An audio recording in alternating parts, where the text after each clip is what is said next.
If those words are familiar to you, the odds are pretty good that the opening of that passage is familiar to you because you probably heard it at a celebration of life, funeral. Celebration of life, funeral, celebration of life. There's the thing about that. Let me just say, I've done a few, not as many as some, but I've done a few, and recently, too many. And it occurs to me that, while I appreciate the intention of celebration of life, it cannot be at the expense of sharing grief. We need both. We have to have both. We have to have the opportunity to share our grief, and we have to have the opportunity to celebrate the life that we feel we have lost. Because out of that comes something else. See, so the story that is most familiar to us about Jesus last night is the story from the other three Gospels, Matthew, Mark, and Luke, that gives us the sacrament of communion. Right? That's the story in which Jesus takes the bread and the wine and says, this is my body, this is my blood. Do this in remembrance of me. So, I don't think that moment was planned by Jesus. I think it was spontaneous. See, I think it happened like this. I think they were sharing the meal, everything was fine, except it wasn't, and everyone knew that. And so Jesus looked around the table, the room, the floor, however they were seated, and realized the fear and the anxiety, the grief they were all experiencing. And he said, so this bread is my body. Let's share that together. Let's share this wine, which is my blood. Remember me. Remember me.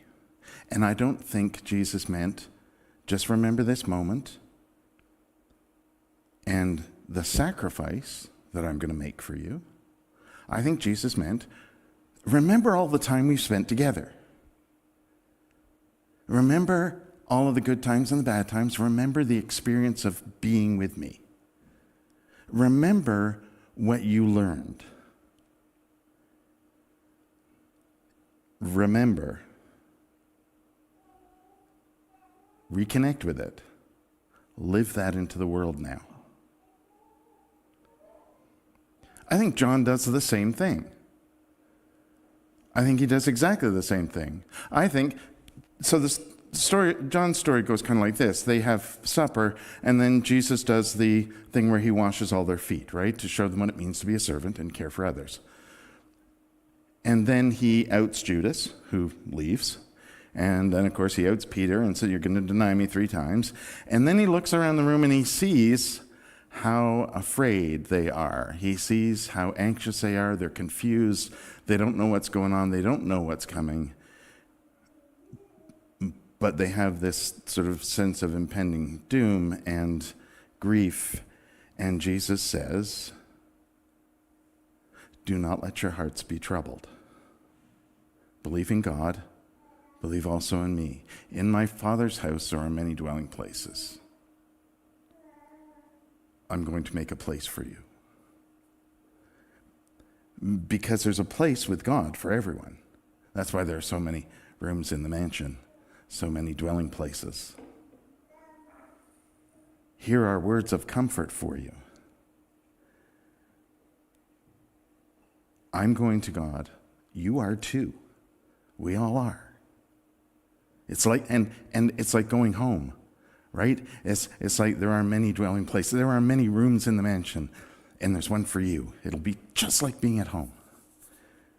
Words of comfort. And then, you know the way I am going. And Thomas, who likes to ask questions, He doesn't doubt, he just has questions. Thomas says, we don't know the way. What is the way? I am the way, Jesus says, the truth and the life. And then is the moment which I've honestly, like even since being a kid, thought that can't mean what it says.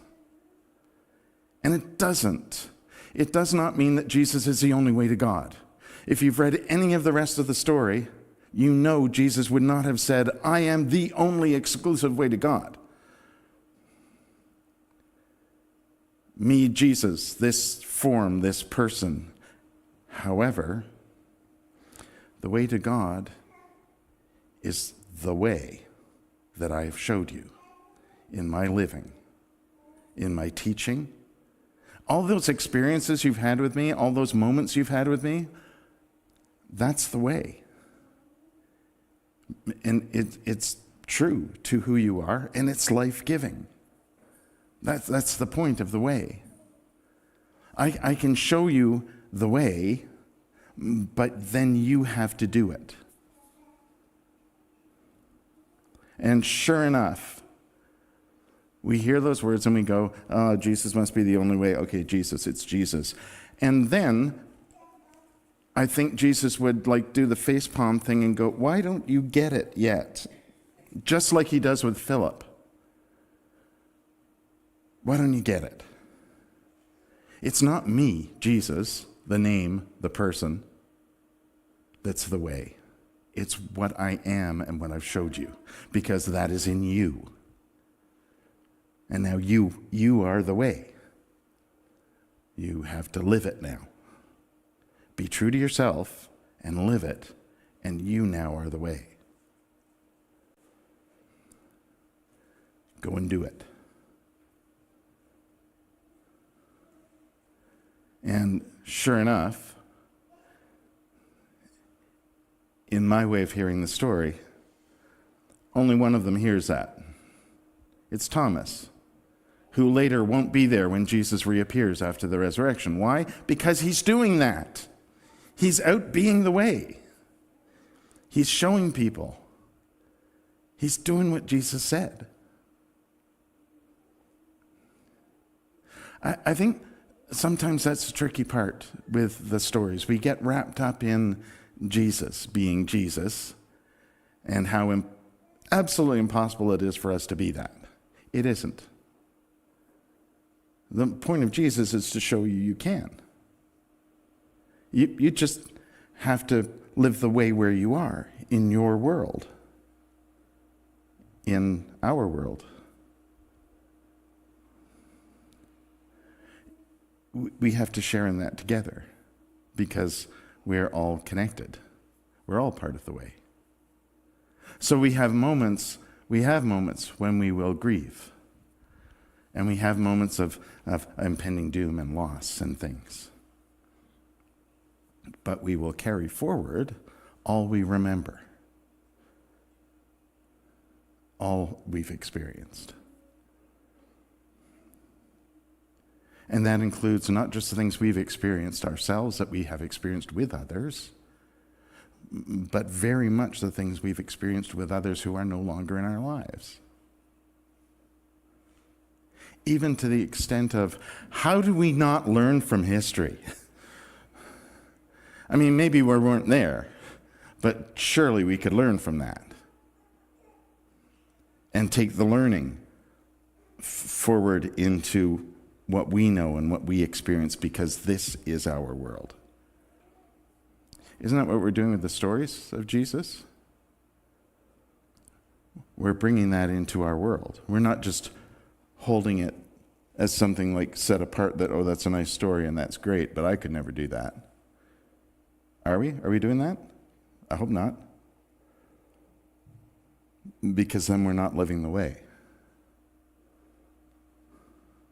The way isn't the book. The way is the living out of what it shows. That's the way.